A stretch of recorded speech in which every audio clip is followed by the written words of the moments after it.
Ce 26 juin marque également la journée mondiale des réfugiés qui a été célébrée en Guinée à la Blue Zone de Sonfonia, qui a servi d'ailleurs de cadre à cette cérémonie.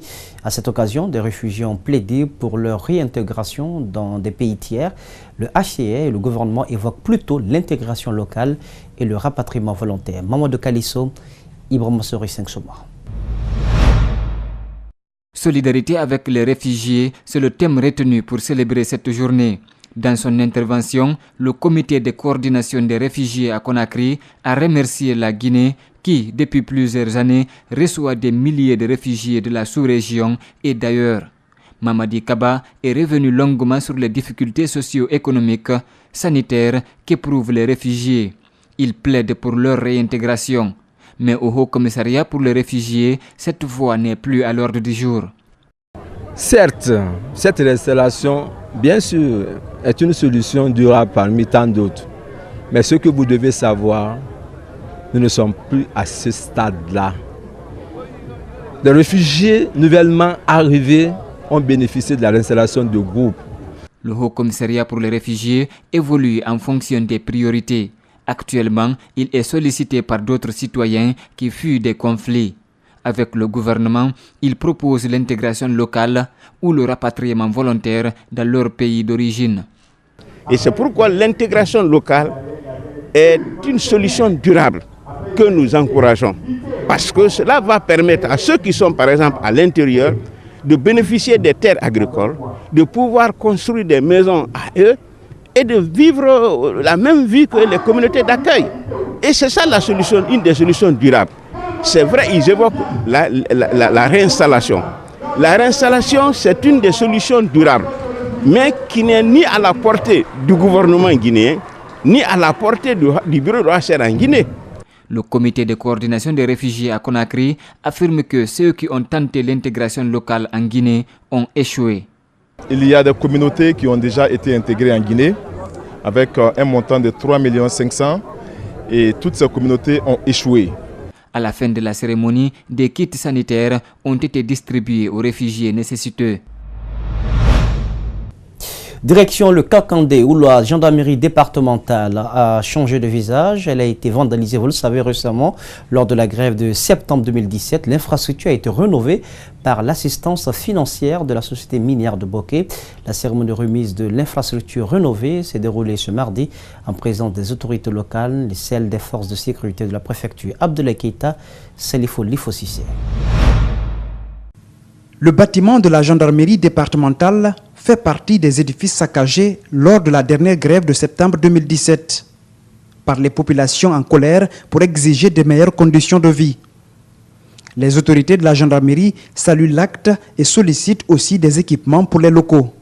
En ce jour solennel de la cérémonie de remise officielle du bâtiment de la compagnie gendarmerie territoriale de Boké, dont les travaux de la rénovation ont été entièrement financés par la société SMB Weining Consortium en faveur des services de défense et de sécurité de Boké. Les travaux de rénovation ont duré 30 jours. Ils ont été confiés à l'Union locale des entrepreneurs de Boké. Donc je remercie d'abord le consortium SMB. Je leur demande de continuer sur ce lancer. Parce que le chef de l'État partout, sur ce corridor, partout où il vient inaugurer les infrastructures, il parle de contenu local. Donc je leur demande de venir vers l'Union pour ne pas avoir des infrastructures en souffrance. Ils n'ont qu'à accepter de collaborer avec l'Union des entrepreneurs de Boké. Pour le consortium SMB Winning, cette action est placée dans le cadre de la responsabilité sociétale des entreprises prônée par les autorités minières, mais aussi le président de la République.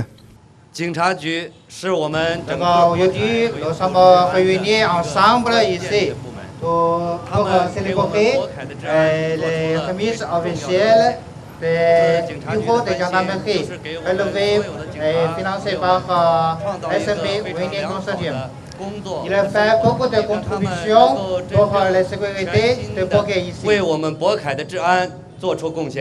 En présidant cette cérémonie, le préfet de Boké n'a pas manqué de louer les efforts de la société SMB avant d'exprimer sa satisfaction pour ce geste. Quant à la qualité des relations qui existent entre le consortium et la préfecture, Pour l'histoire, c'est au cours des derniers événements survenus à Boké que la gendarmerie a été attaquée. Et quand la gendarmerie a été attaquée, il fallait trouver une solution pour que cette unité importante dans le développement puisse continuer à travailler. C'est dans cette optique que nous avons fait une stratégie avancée vers le consortium SMB. La rénovation de la gendarmerie a coûté plus de 70 millions de francs guinéens. D'autres édifices, comme le siège de EDG, le palais de justice, sont toujours en souffrance. L'ambassade de la République du Mali a procédé ce mardi à la distribution des cartes biométriques à Conakry, un prélude à la présidentielle prévue le 29 juillet dans ce pays. Pour cette première journée, les Maliens vivant en Guinée ont fait montre d'engouement durant l'opération de retrait des cartes d'électeurs. Ominato Sidibé, Ibrahima Sori 5 Soma vous donne plus de détails. Au total, plus de 4300 cartes correspondent au nombre des électeurs maliens inscrits en Guinée, au Libéria et en Sierra Leone.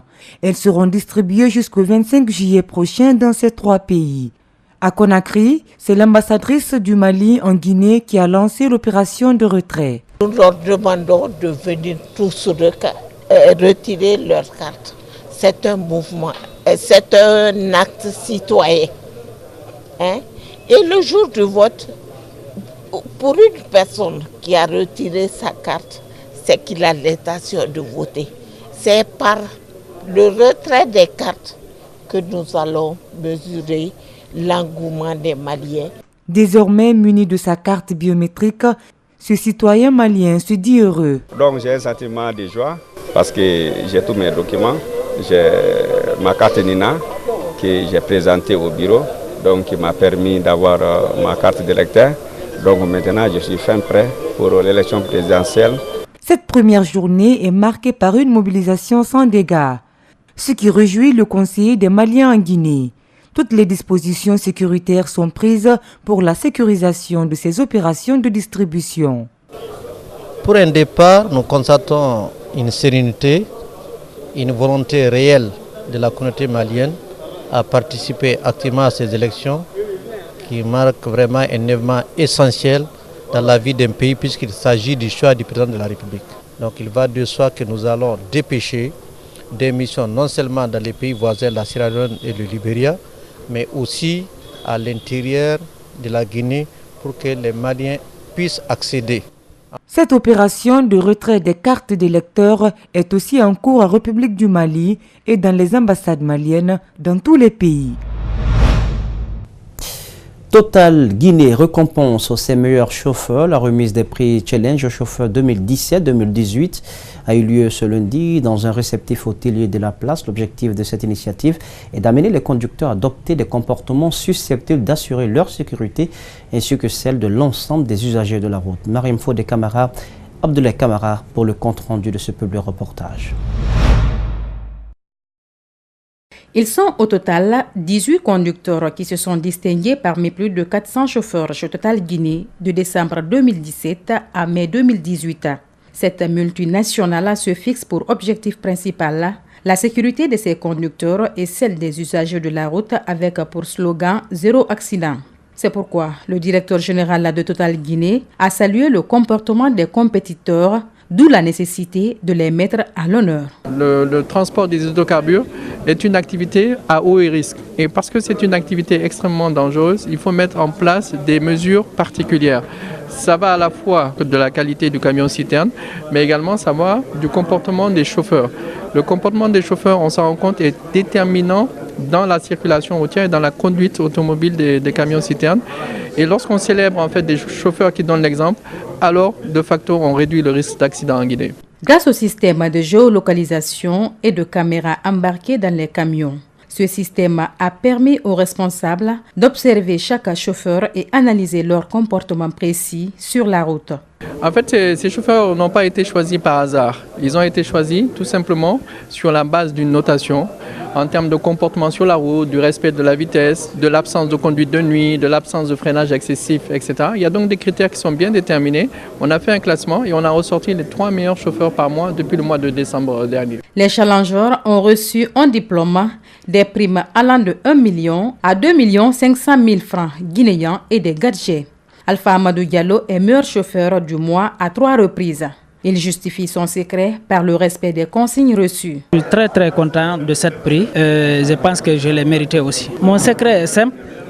En conduisant, j'anticipe toujours. Voilà. Et quand je me sens fatigué aussi, je me repose. Chaque mois, 3 meilleurs chauffeurs sont récompensés depuis plusieurs années par Total Guinée.